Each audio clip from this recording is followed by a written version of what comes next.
কত কিছু লিখতে ইচ্ছে করছে কিন্তু পারছি না। পরিমণি।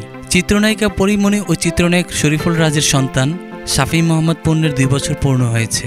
শুক্রবার মধ্যরাতে নিজের ফেসবুক পেজে ছেলের জন্মদিনের কেকের ভিডিও পোস্ট করেন তিনি। ভিডিওতে দেখা যায় মধ্যরাতে ছেলের জন্য আনা জন্মদিনের কেকের উপর লেখা ছিল happy birthday my dear son পূর্ণ। ক্যাপশনে পরিমণি লিখেছেন, আজকে আমার ছেলের জন্মদিন, দেখতে দেখতে 2 বছর হয়ে গেল। কত কিছু লিখতে ইচ্ছে করছে, বলতে ইচ্ছে করছে, কিন্তু পারছি না কেন জানি।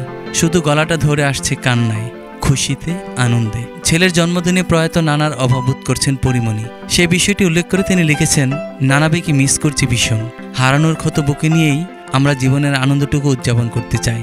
আপনারা সবাই আমার বাচ্চাদের যে ভালোবাসা দিয়েছেন, আমি সত্যি অনেক কৃতজ্ঞ সবার এই ভালোবাসার কাছে। 2022 সালের 10 আগস্ট জন্ম হয় শরীফুল রাজ পরিমণির দম্পতির কোলে আলো করে আসে পূর্ণ। কয়েক মাস আগে একটি কন্যা সন্তান দত্তক নেন এই নায়িকা। কন্যা সন্তানের নাম সাফিরা সুলতানা প্রিয়ম। রাজের সঙ্গে বিচ্ছেদের পর ছেলে পূর্ণ আর কন্যা প্রিয়মকে নিয়েই কাটছে তার সংসার।